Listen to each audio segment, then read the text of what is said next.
Hello, I'm the Nostalgia Critic. I remember it so you don't have to.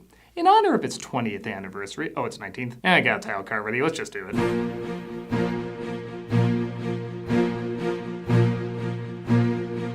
Released in 2006, Night at the Museum, I'll just say it, is a fantastic idea. Based on a kid's book from 1993, it tells the story of a security guard who works at a museum where all the exhibits come to life at night. That is so simple and to some extent has been done before. I mean, objects coming to life is nothing new. The idea of it happening in a museum, though, adds a whole new dimension to it. There is something kind of intriguing and magical about certain museums, particularly at night. It is like you're entering a world that both used to exist, yet also currently exists in a strange, surreal way. The film seemed to capture that with a fair amount of comedy that I was shocked to find didn't win everybody over. The critical reviews weren't very strong and the audience reaction was positive, but not overly positive. Maybe it came after the fatigue of making so many sequels and spin-offs, or maybe people are just constantly torn about Ben Stiller's comedy. But the film is still being talked about almost 20 years later, and for a live-action kids film from the 2000s, that is kind of an achievement. So what is it that makes this film come alive for some people? Well, let's somehow both get and not get educational to find out. Let's see what slapping the monkey means in a PG movie. This is Night at the Museum.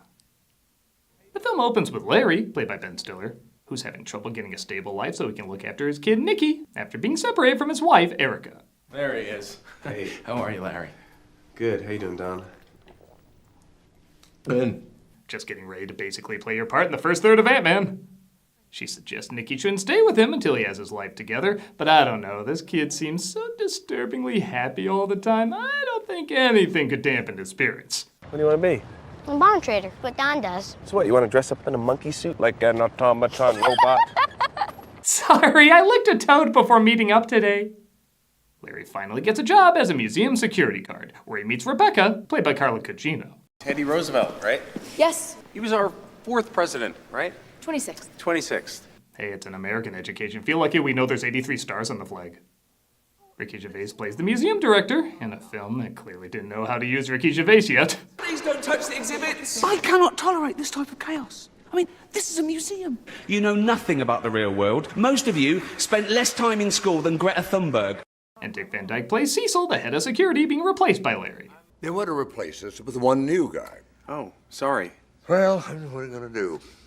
So I'll admit, I was tipped off that Van Dyke was gonna be the bad guy, and at first I was like, this film doesn't need a bad guy, that's so lame. You really think he's the one? Oh, yes. He's the one. But the minute I saw his super over-the-top chipper way of doing pretty much everything, I instantly fell in love with the idea.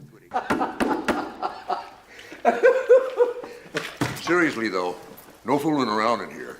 Yeah, let's see Burt cram some chimney brushes up some asses with the guy from Demolition Man, the world's former biggest star.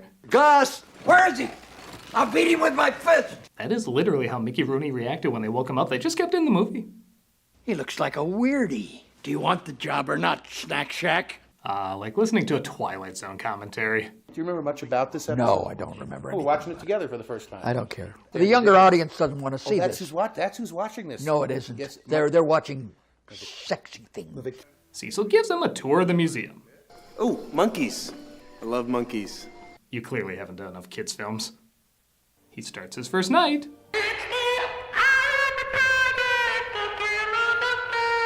Yeah, who hasn't seen that episode of Taxi? Oh, a lot of people nowadays see this episode of Taxi, it's funny. And as you'd expect, things start to go bump in the night.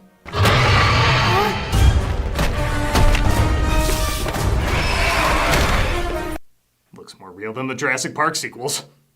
He tries calling Cecil to find out what to do. Read the instructions. Okay, got him! I'll see you tomorrow. Hey, baby, want to pose for that Trump guy over there signing a birthday card? The instructions say he's supposed to play fetch with him, and it seems to work. Sure enough, more exhibits come alive, and he tries to read through the instructions to figure out how to handle them. Thank you very, very much. Ew! Oh! Yuck! Bad monkey, stop that! Doesn't even make sense, you're female, and weirdly have a lot of acting credits as male. Do you have an issue with me? Because if I have a problem with somebody, I don't pee on them, okay? Unless it's Janine Garofalo. It's one of the reasons we're not a duo anymore. Yet bizarrely not the main reason.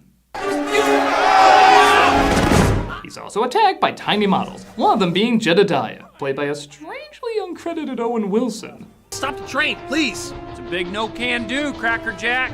Yeah, between all the commercials and the way no one would recognize him in the role, I can see why they kept his name a secret. Somebody's gotta pay. Pay for what? I don't know, just pay! Clearly when internet culture was becoming a thing. Prepare the catapults. Whoa, Octavius, hold on, this ain't your fight. This here giant's on our land. Walter, I'll challenge you to a Michael Caine off and we'll call it even. That is Steve Coogan playing Octavius, as Larry is caught in the middle of a feud between him and Jedediah. But Teddy Roosevelt, played by Robin Williams, is there to save him. He explains why everything comes to life at night. Tablet of Akhmen-Ra arrived here in 1952. On that night, everything in this museum came to life. Is it strange to say that compared to alien pyramids and CG Dwayne Johnson's, this feels like the least silly supernatural Egyptian thing in a movie? Some men are born great. Others have greatness thrust upon them. At first I also thought Williams was a weird choice for Teddy Roosevelt, but when you factor in it's more the mythical perception of these people rather than the historical perception of them, I think he plays them pretty well. Although having the hots for Sacagawea, we're all aware that's legit history. I know Disney was gonna make a film on it in the 90s. What are you looking at? Tracking, dear boy. Tracking dead ass. Oh, I wish this was one of his stand-ups sometimes. All the exhibits get back to their post before sunrise and the security guards are impressed he stayed around. Larry still figures a job's a job, so he decides to stay. And the fact that he's getting friendly with Rebecca doesn't hurt either. Actually, I've got a bunch of questions. Maybe, I don't know, when you have a break, could I buy you a cup of coffee? I finish in 20 minutes. I'll meet you outside. I don't usually date Meet the Fockers Ben Stiller, but knowing you're gonna be Severance Ben Stiller, I might be interested. She teaches him all about the history of the exhibits, and the following nights, he's much more in control. He even tries to get Jedediah and Octavius to get along. Why can't you just get along? Look, we're men, we fight, okay? That's what we do. I will say Wilson's undiluted naivete is one of the more charming aspects of the movie. No problemo, Gigantor. Hey, Teeny, how does that sound? I don't like it. It hurts my feelings. It's like reading a review in the 90s of literally anything I've been in. He even helps Teddy with his dating problems. She's very beautiful. Beautiful. Maybe dropping the binoculars would be a good start. I don't know, maybe you should go talk to her. Hey, put that away. Oh, that's a sword. See, the binocular thing just put me in the wrong mindset. He chickens out before he talks to her, though, but at least Larry figures out how to deal with the tail of the hawk. Little birdie told me that somebody likes magic and flowers. How many pillage could we have saved if we knew that? Anybody need a hanky? He has a nasty habit of vanishing. One of his tricks backfires, though, and he finds he's not as in control as he thought. Especially when one of the cavemen gets out of the museum.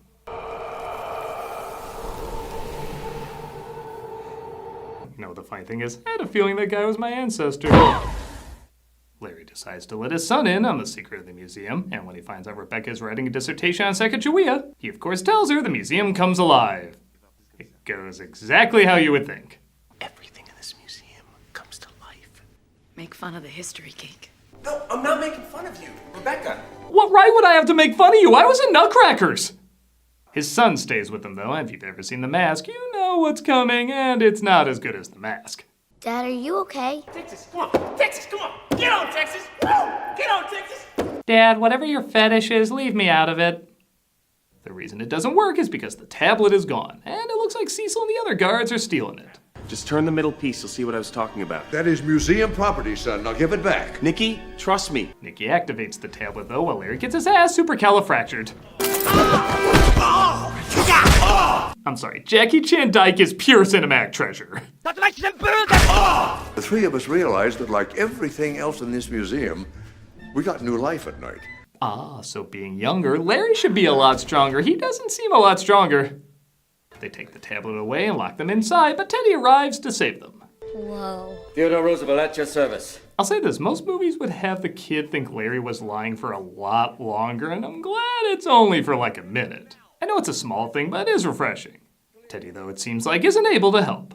Or rather, just won't. I was made in a mannequin factory in Poughkeepsie. I'm not even brave enough to tell that beautiful woman I love her. But you gotta finish the job this time. And that's 26 president talk for a movie needed some kind of lesson, and that's the best bullshit we could come up with. Nobody should help you on your quest. Now quick, get that pharaoh to help you on your quest.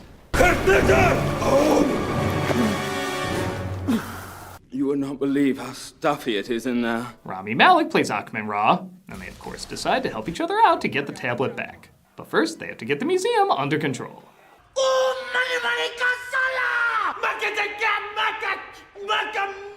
Larry patches things up with Attila the Hun, which goes on way too long, but... No, it just goes on way too long. And he gets the rest of the museum to help him get the tablet back. Civil War, guys!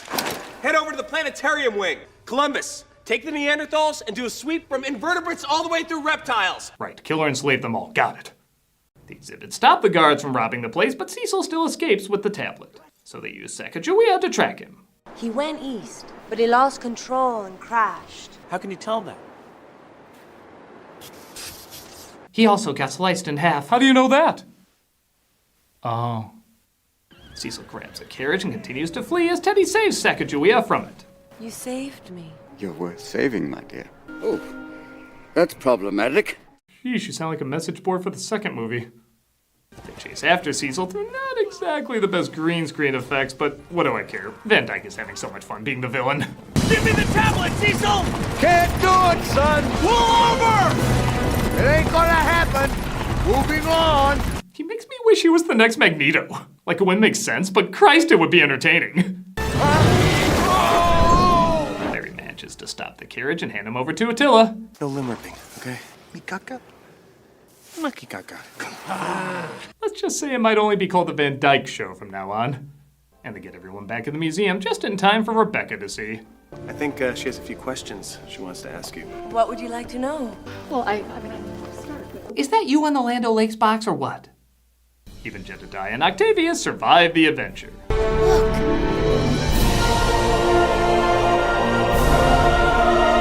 Alright, you were cute, but you're not worth slow-mo.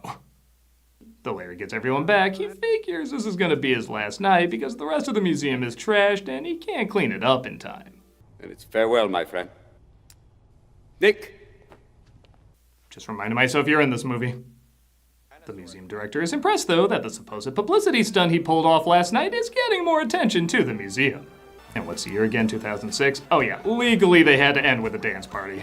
It's getting late, you ready to go home? Nope. Well, you're related already. You both laugh hard at things people don't laugh hard at. And that was Night at the Museum. I don't know. Think it's cute enough?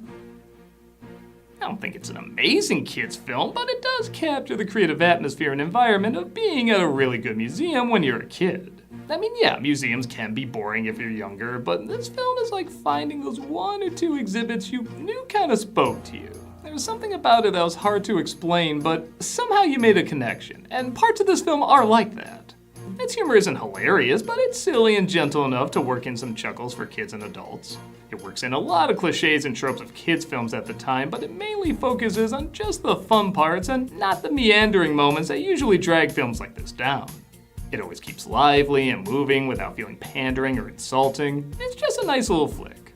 It's nothing we're gonna see film historians praise, but maybe a few museum owners might appreciate it for growing some more interest. I'm a nostalgia critic guy, remember? So you don't have to. How you doing, Don?